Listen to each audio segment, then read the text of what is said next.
성경 말씀은 출애굽기 20장 5절입니다.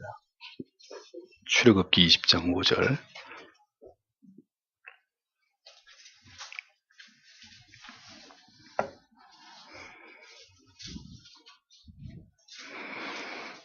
같이 읽겠습니다. 그것들에게 절하지 말며 그것들을 섬기지 말라.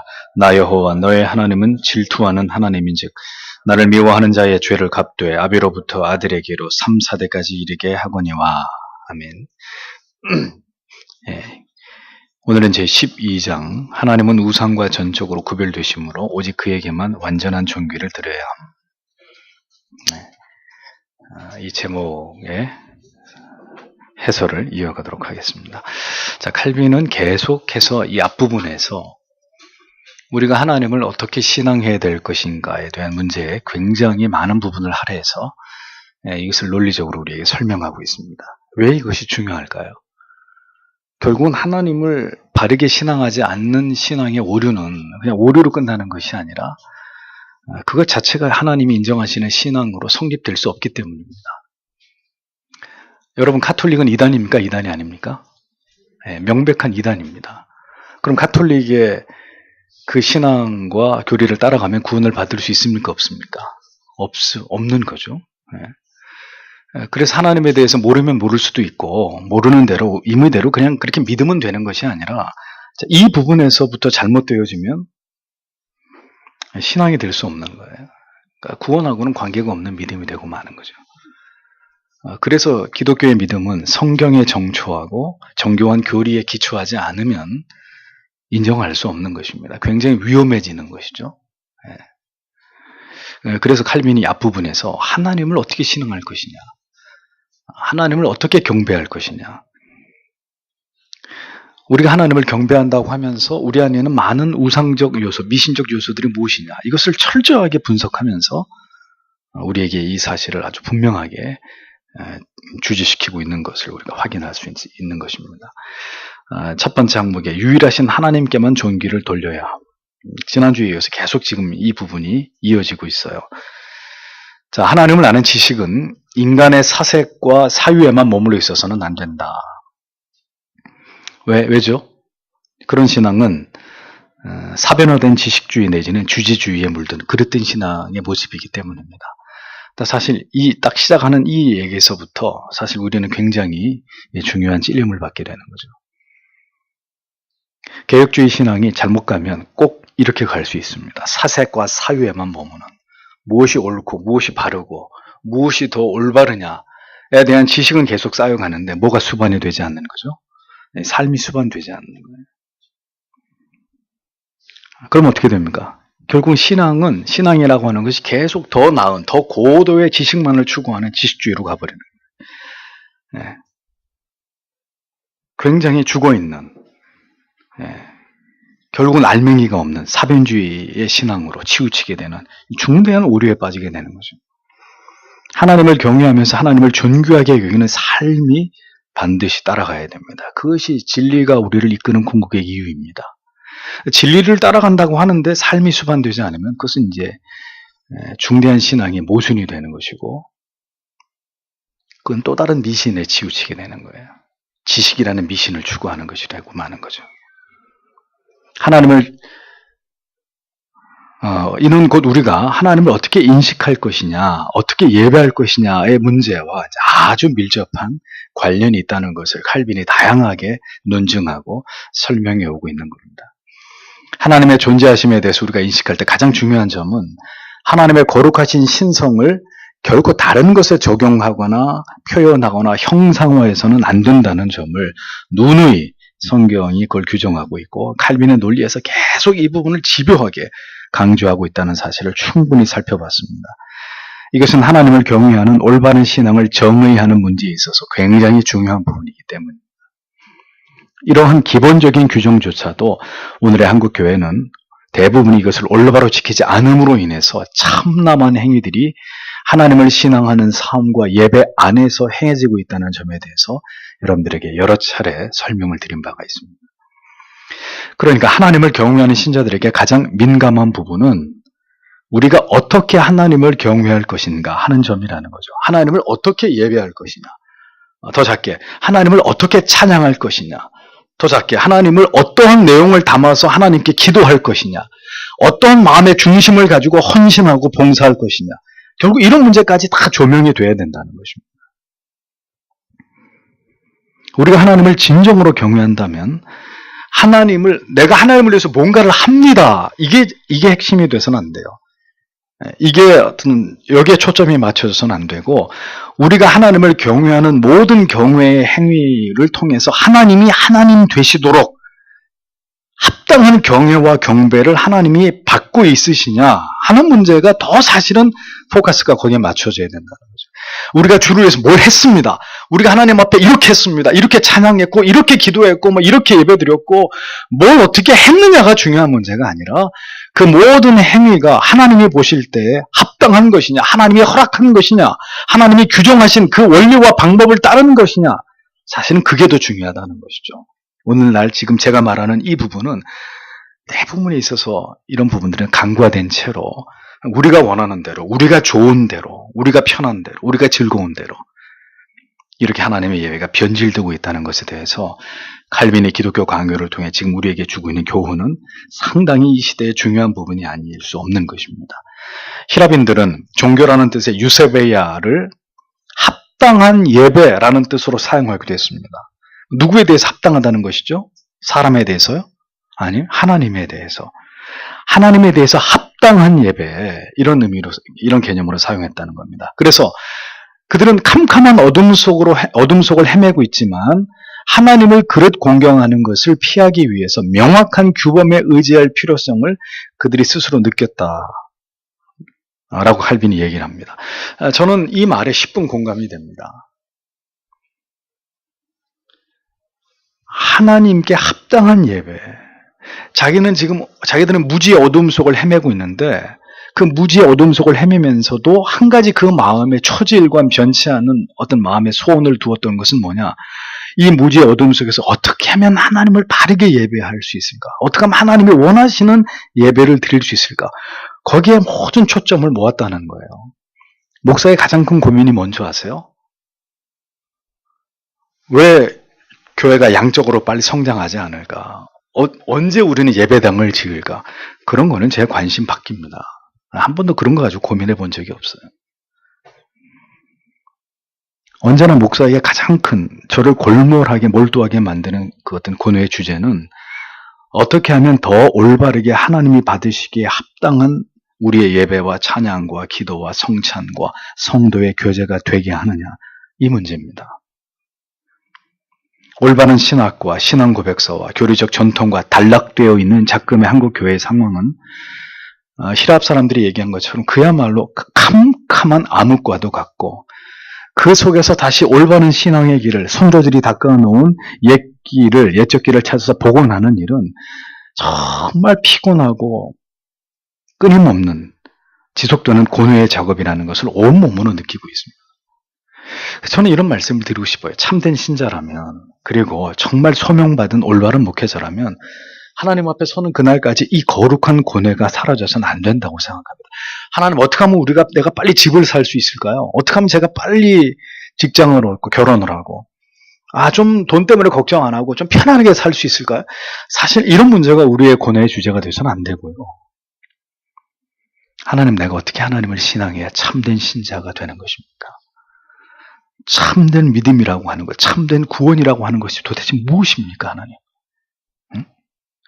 이런 항상 이 본질적인 문제에 대한 영적 고뇌가 사라져서는 안 되는 사람들이 하나님의 사람들이라는 거죠.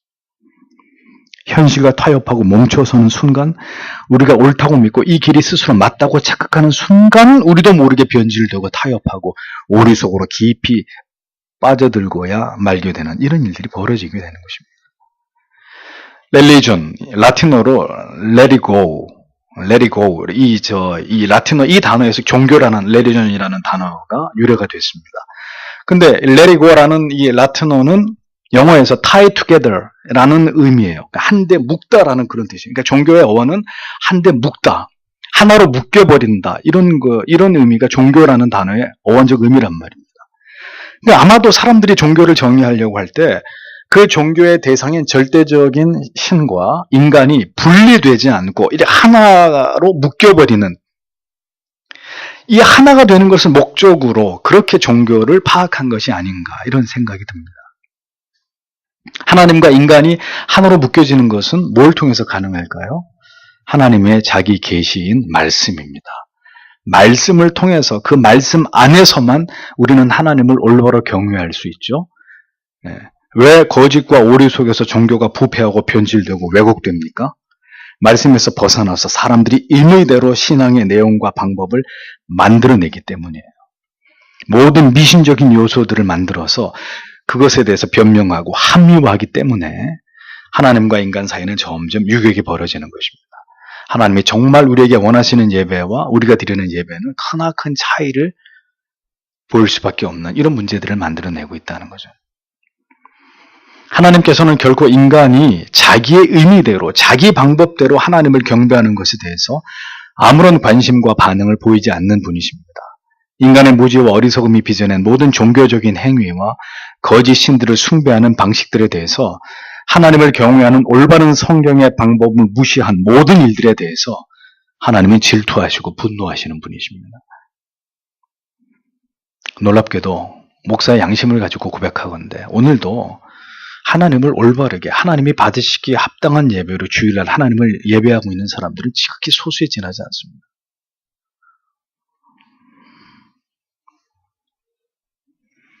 하나님을 성경이 명시한 것 외에 다른 방식으로 예배할 때 하나님께서는 이러한 행위를 하나님을 미워하는 것으로 간주하시고, 십계명에 뭐라 그랬습니까?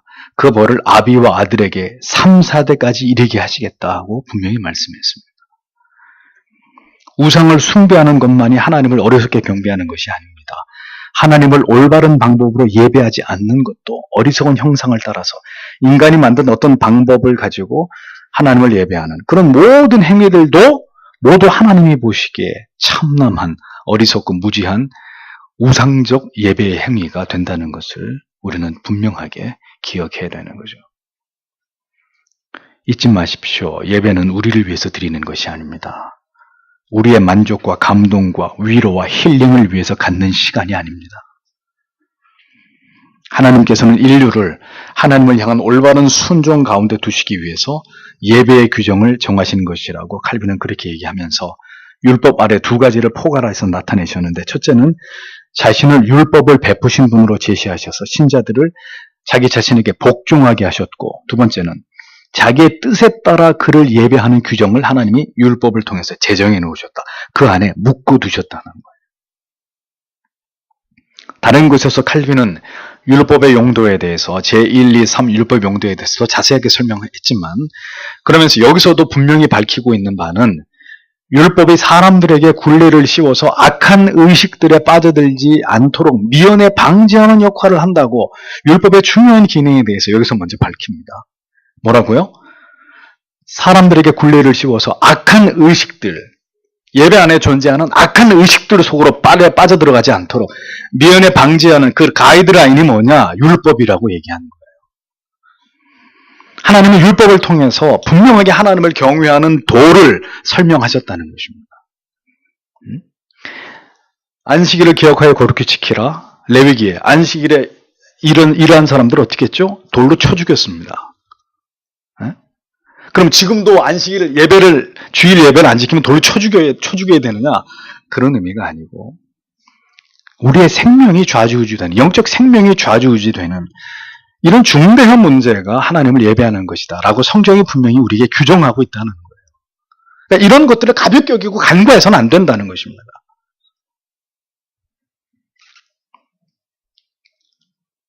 하나님께서는 율법을 통해서 분명하게 하나님을 경외하는 도를 설명하셨습니다. 율법을 지킴으로 구원을 얻는 시대는 분명 아니지만 그 율법의 내용과 정신에 따라서 하나님을 경외함의 도를 모든 시대 하나님의 백성들에게 교훈하셨고, 그것을 지킬 것을 하나님이 지금도 요구하고 계신다는 것입니다.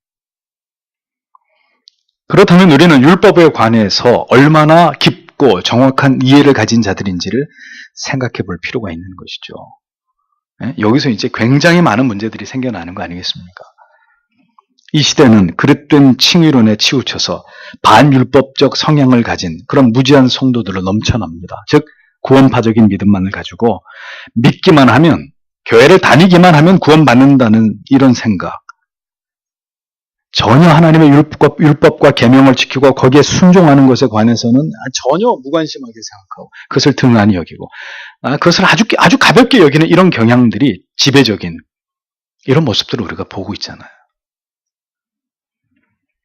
이런 모습이 바로 탈신학, 비교리적인 복음주의권의 교회들이 이머징 교회 운동을 가속화시키면서 더 심각하게 신앙을 망가뜨리고 있는 이런 현상들이라고 분명히 얘기할 수 있습니다. 여러분들에게 말씀드립니다. 율법을 강조하면 다 바리새적이고 다 율법주의적인 거예요. 도대체 율법을 얘기하지 않으면 그럼 하나님을 경외하는 도를 어떻게 가르칠까요? 여러분들은 뭘 통해서 배우실 겁니까? 어떻게 하나님을 경배하고 경외하고 어떻게 신자가 하나님께 영광이 되는 삶을 뭘 통해서 이해하실 거예요? 이게 참으로 무지하게 이를 데 없는 주장인 거죠. 성화가 없는 구원은 성경이 말씀하는 구원이 아닙니다. 성화는 하나님의 말씀을 지켜 준행하고 성령의 뜻에 복종하는 삶이 수반되어야 하는 신앙의 삶입니다. 레위기의 말씀을 1년 넘게 긴 시간에 걸쳐서 강의한 적이 있습니다. 그 강의를 들으신 분들은 분명하게 기억하시겠지만 레위기에는 분명하게 하나님을 제사하는 규례와 하나님의 백성으로서의 구별된 모든 정결의 규례들, 삶 속에서 지켜 행해야 되는 정결의 규례들, 이런 것들이 언급되어 있음으로 인해서 하나님이 어떤 분이시고 하나님의 호불호가 무엇이고 하나님께서 구별된 하나님의 백성들의 삶에 그분이 요구하는 것이 무엇인지를 세세하게 밝히셨습니다. 왜요? 그렇게 지켜야 구원받는다고요? 아니요. 신약 말씀이 있는데 왜 그렇게 구약을 우리가 오해합니까? 그런 의미가 아니죠. 율법이 말씀하고 있는 그 모든 규범을 따라서 하나님을 경외하는 마음과 정신으로 모든 시대 속의 하나님의 자녀들이 그렇게 하나님을 경외하고 거룩하고 성별된 삶을 살아가야 함을 레위기는 우리에게 매우 무거우면서도 굉장히 중요한 주제를 그 속에서 담아서 우리에게 전달하고 있는 것이란 말이죠.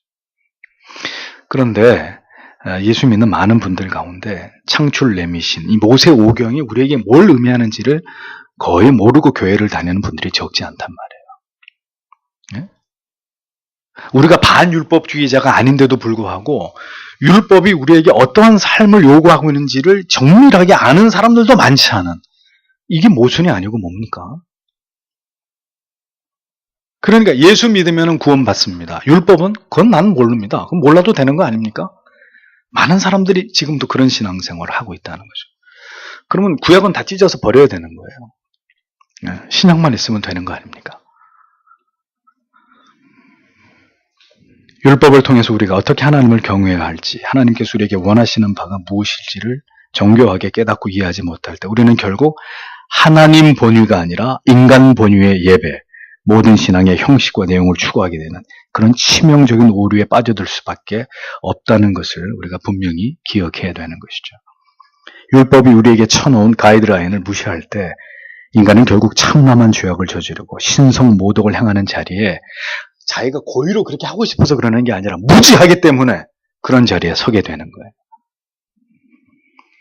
신성에 속한 모든 것을 오직 하나님께만 한정시키지 않으면 하나님의 존귀가 박탈당하고 그에 의해 드리는 예배가 더럽혀지게 된다는 것을 우리는 분명하게 유념해야 됩니다. 자, 이런 가르침은 개혁교회 교리의 창시자인 칼빈의 가르침이 아니고는 어디서도 배울 수 없는 가르침이에요. 근데 그 칼빈의 가르침은 그대로 어디에서 받은 사상과 가르침이냐? 성경에서. 근데 참 아이러니컬하게도 이런 내용을 전혀 모른 채로 그냥 예수를 믿는 사람들이 부지기수라는 거죠.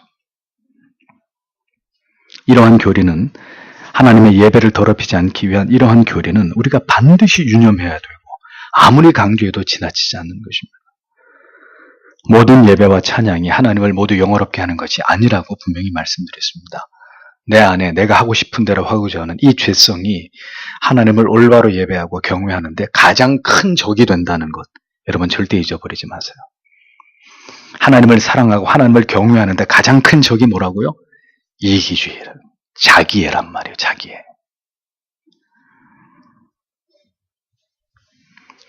우리 안에 있는 미신적인 신앙은 언제나 우상을 만들어 하나님 자신의 성품과 속성들을 분산시키고 하나님께서 허락하시지 않은 방법으로 고안된 미신적 요소들에 의한 우상들은 그래서 결국은 하나님께 신성모독이 되고 하나님의 영광을 가려우는 일들로 결국은 다 역사 속에서 들통나고 발각되고 그렇게 우리에게 알려졌다는 사실에 대해서 칼빈이 이야기합니다.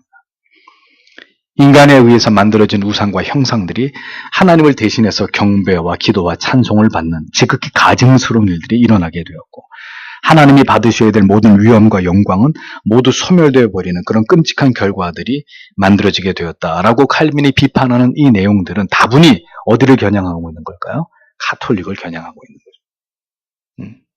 그만큼 역사 속에서 가톨릭이 성경이 얘기하는 그 본질적인 믿음과 교회로부터 많은 부분에 있어서 이단적으로 흘러갔기 때문에. 두 번째, 예배와 봉사의 구분은 허구임이라는 항목에 대해서 얘기를 하겠습니다. 가톨릭이 주장하는 굳이 예배와 봉사의 개념을 구분하는 행위는 경배의 대상을 하나님 외에 다른 곳으로 이동하는 것을 합리화하기 위한 구실에 불과하다. 칼빈은 이렇게 일관합니다. 성자를 숭배하고 경배하고 싶은데 그 대상들에 대해서는 예배라는 단어를 가톨릭은 사용하지 않아요. 그냥 섬김, 봉사 이런 표현을 사용하면서 애둘러서 미신을 숭배하고 우상을 숭배하고 있는데도 그게 아닌 것처럼 이렇게 합리화하고 있다는 거죠. 그걸 이제 칼빈이 폭로하고 있는 거예요. 근데 어원적으로 이제 칼빈이 이것을 설명하면서 어원적으로 봐도 예배와 봉사는 뚜렷한 차이가 드러나지 않는다는 겁니다. 유일한 경배의 대상인 하나님을 제외하고 다른 어떤 존재를 예배가 됐든 봉사가 됐든 이런 단어를 가지고 이렇게 기만하려고 하는 것은 결국 가톨릭의 저희가 무엇인지를 의심스럽게 하는 그런 부분일 수밖에 없다고 칼빈은 얘기합니다. 그러니까 정작 가톨릭이 믿고자 하는 것이 뭔지 언젠가 제가 여러분에게 다시 한번 기회가 되면 가톨릭의 이단성에 대해서 적나라하게 한번 설교할 날이 오겠지만 그때까지 못 기다리고 급한 분들은 저기 우리 교회 비치되어 있는 책 중에 가톨릭의 이단성을 아주 적나라하게 고발한 책들이 여러 권 있어요. 급하신 분 먼저 그걸 읽어보세요. 가톨릭은 절대로 기독교하고 무관한 굉장히 이교도적이고 사악한 바벨론의 음란 종교의 부활이라는 것을 어렵지 않게 알 수 있습니다. 세 번째, 형상에게 경배하는 것은 하나님을 욕되게 함이라는 항목입니다. 로마 가톨릭의 우상 숭배를 합리화하는 언어적 간교가 얼마나 어리석은지는 성경을 통해서 확인이 됩니다.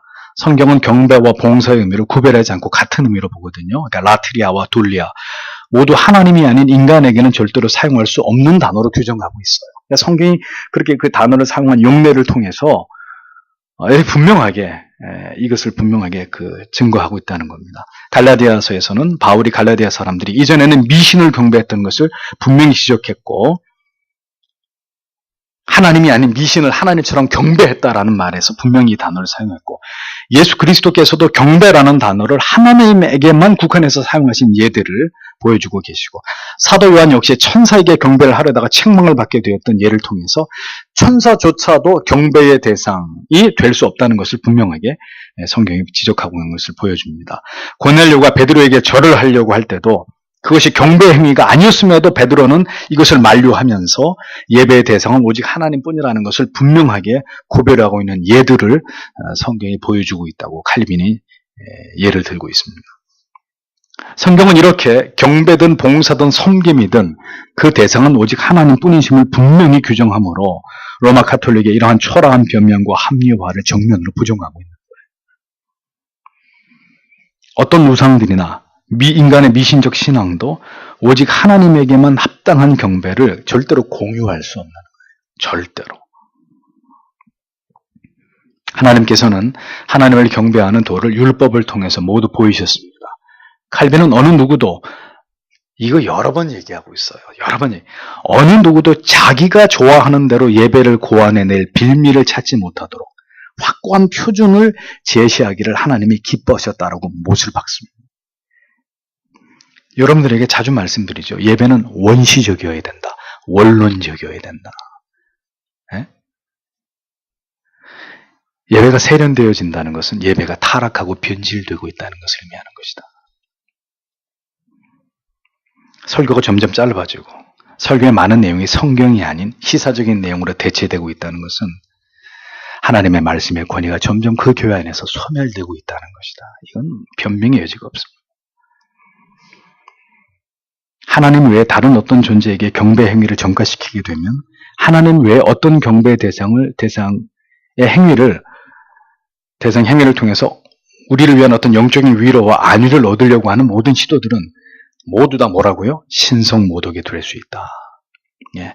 그래서 다시 얘기합니다. 우리는 늘 찬양을 부르지만 이런 딱딱한 운율에 맞춰져 있는 시편 찬송이 아니라 언제나 감미롭고 언제나 우리의 감성을 자극하는 현대적인 찬양을 부르는 걸 좋아하죠.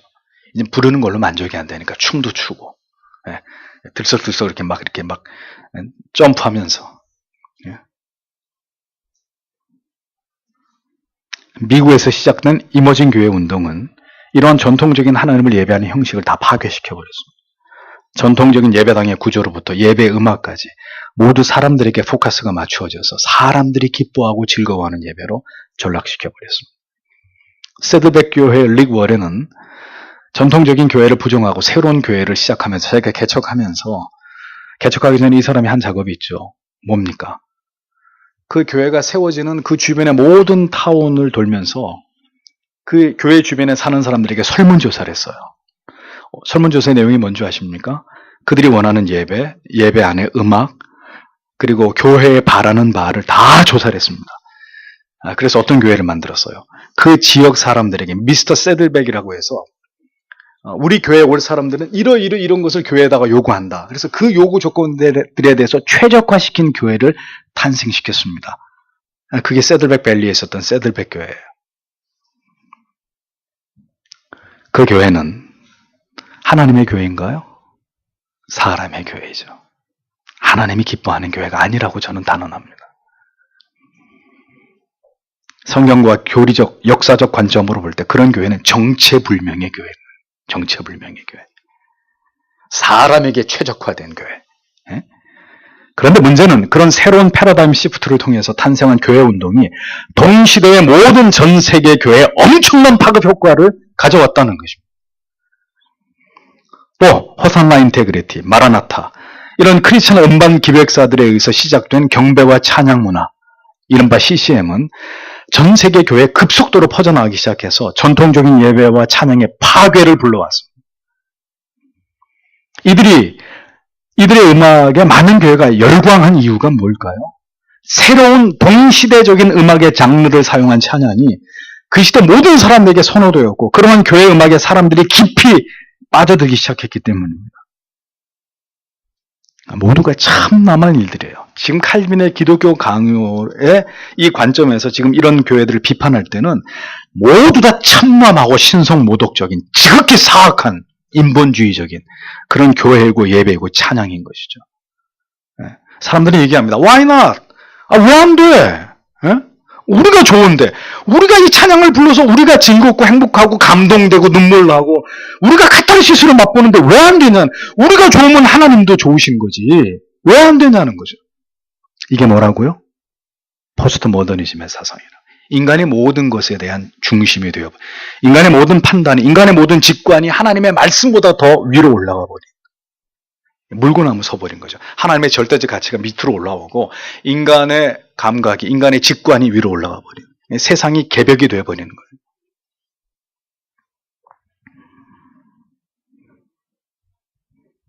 하나님이 원하시는 방법이 아닌 사람들이 원하는 방법으로 하나님을 향한 예배가 왜곡되고 타락해버린 것입니다. 이것이 죄가 아니면 뭐가 죄입니까? 이것이 새롭게 쌓은 바벨탑이 아니고 이것이 이스라엘 백성들이 광야에서 모세가 하나님 앞에 십계패를 받으러 갔을 때 금송아지를 만들어 놓고 그렇게 우상을 숭배한 그 어리석은 짓거리가 아니면 도대체 뭐냔 말이죠. 뭐가 잘못됐는지를 얘기해 주는데도 그게 뭐가 잘못이냐고 소리를 지르면 그건 이제 희망이 없는 거예요. 그건 아무런 희망이 없는 거예요. 칼빈은 왜 이 같은 교리를 이미 그 시대에 이토록 강조하고 있었는지 부디 여러분 모두에게 올바른 깨달음이 있기를 바랍니다. 인간의 가장 큰 어리석음은 하나님 외에 하나님도 하나님 외에 하나님도 경배하지만 그 밖에 인간이 자신을 위해서 경배하고 싶은 다른 대상들도 선정해서 만들어서 무차별적으로 그것들을 신뢰하고 신봉하고 신앙하려고 하는 이 어리석음을 버리지 못하는 것입니다. 하나님이 인간이 그렇게 타락한 존재이고 제 멋대로 하는 걸 아시기 때문에 정해놓은 거예요. 이렇게 예배해야 된다. 내가 원하는 건 이것이다. 에? 수천 년이 흘러가도 이 원칙에서 벗어나면 안 된다.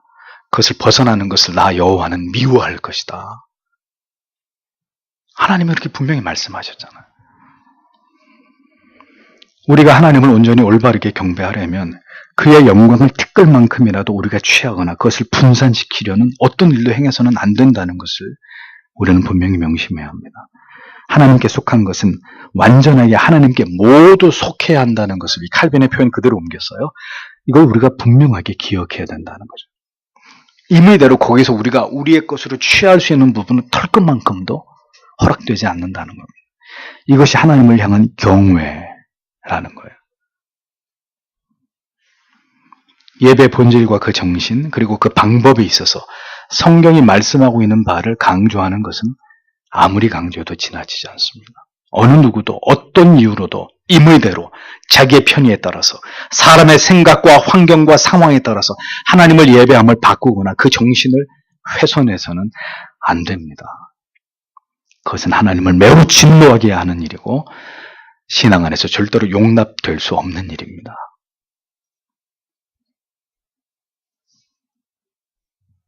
하나님만을 올바로 온전히 경배하는 일은 작금에 이르러서도 또다시 이러한 교리를 재차 강조해야 할 만큼 어리석은 인간들에 의해서 지켜지지 않고 있는 심각한 오류들이라는 것을 성도 여러분 기억하셔야 합니다. 하나님을 올바로 경배하는 일에 대해서 우리는 계속해서 더 분명한 지식을 추구해야 되고 그리고 그것을 깨달았다면 이 교회가 여러분이 바로 그것을 지켜나가기 위해서 모든 노력을 기울여야 마땅할 것입니다. 이제 아시겠죠? 왜 많은 교회가 이 칼빈의 기독교 강의를 덮어두고 그건 역사 속에 옛 유물에 지나지 않는 것이 다 치워버리고 그런 캐캐묵은 고리타분한 거 쳐다보지 말고 그냥 우리 방식대로 자유하면서 마음대로 기뻐하고 즐거워하면서 그렇게 하나님을 예배하면 하나님이 그걸 기뻐한다는 이런 논리로 많은 교회들이 치우치고 있는지 왜 그런지 이제 여러분들이 그 이유를 잘 아실 겁니다. 성경과 교리는 엄격하게 하나님을 어떻게 경외할 것이냐를 제한하고 있다는 것. 제한하고 있다는 것. 그건 우리가 중심이 아니라 우리의 환경이나 내 생각이 중심이 아니라 하나님의 말씀이 중심이라는 것. 여러분들이 분명하게 이것을 기억하시고 그것을 따라서 하나님을 신앙하는 일을 위해서 평생의 노력을 다하는 그런 우리가 되어야 할 줄 압니다. 하나님께서 우리에게 지혜와 분별력을 주시기를 소망하고 기도하기를 원합니다. 기도하겠습니다.